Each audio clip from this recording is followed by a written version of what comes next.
Hello, ഞങ്ങൾ നാട്ടിൽ നിന്ന് വെക്കേഷൻ കഴിഞ്ഞ് വന്നപ്പോൾ കുറേ അധികം സാധനങ്ങൾ എൻ്റെ വീട്ടിൽ നിന്നായാലും ഇച്ചായൻ്റെ വീട്ടിൽ നിന്നായാലും തന്നു വിട്ടിട്ടുണ്ട് കേട്ടോ. അച്ചാറുകളായിട്ടും പിന്നെ ഈ കറികളൊക്കെ ആയിട്ട് കുറേ ദിവസത്തേക്ക് വേണ്ടിയിട്ടുള്ള സാധനങ്ങൾ തന്നു വിട്ടിട്ടുണ്ട്. അപ്പം അതിൽ കുറേ നാളുകൾക്ക് ശേഷം ഞാൻ കഴിക്കാൻ പോകുന്ന ഒരു ഐറ്റം എനിക്ക് അമ്മ തന്നു വിട്ടിട്ടുണ്ട് കേട്ടോ. അപ്പം അത് വേറെ ഒന്നുമല്ല, നമ്മുടെ നെല്ലിക്ക പുഴുങ്ങി ഉപ്പിലിട്ടതില്ലേ അത്. ഇതാണ് ആ ഐറ്റം.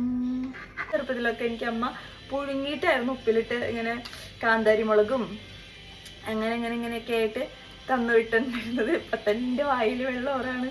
ഈ കണ്ട കാന്താരി മുളകും നെല്ലിക്കയും ഒക്കെ ആയിട്ട് ഉണ്ട്. അപ്പം അതൊന്ന് ടേസ്റ്റ് ചെയ്ത് നോക്കാം. ഇതുവരെ ഞാൻ തുറന്ന് നോക്കിയിട്ടുണ്ടായിരുന്നില്ല, അത് പറയാൻ തന്നെ പറ്റുന്നില്ല. നല്ല വെള്ളം ഇങ്ങനെ അതിൻ്റെ അപ്പം അതിൻ്റെ സ്മെല്ല് കൊണ്ട് വായിൽ കപ്പൽ ഓടുന്നു പറയില്ലേ, അതാ എൻ്റെ ഇപ്പോഴത്തെ അവസ്ഥ കേട്ടോ. അപ്പം നമുക്ക് ഒന്ന് കഴിച്ച് നോക്കാം. ആദ്യം തന്നെ അതിൻ്റെ വെള്ളം കുടിച്ചോട്ടെ.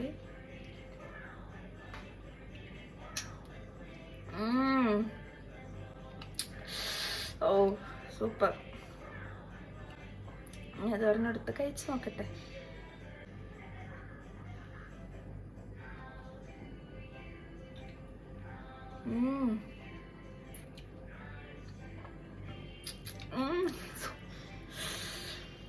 അടിപൊളി.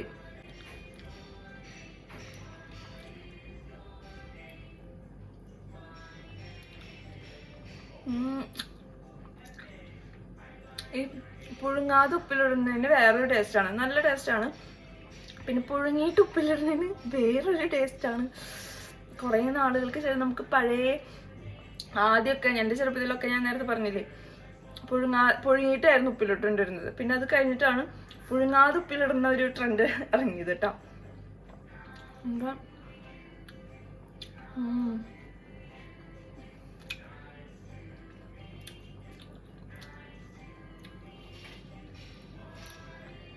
സൂപ്പർ.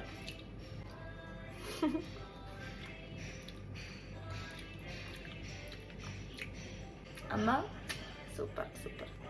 അത് കഴിഞ്ഞിട്ട് ഞാൻ ഈ കുരു കളയില്ല കേട്ടോ. പുഴുങ്ങലിന് ഇങ്ങനെ ഒരു ഇതുണ്ട് കേട്ടോ.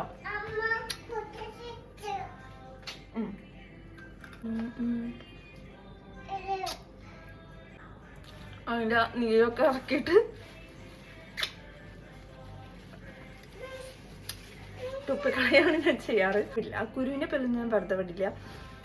അമ്മ കിടിലൻ ടേസ്റ്റ് ആയിരുന്നു കേട്ടോ. സൂപ്പർ.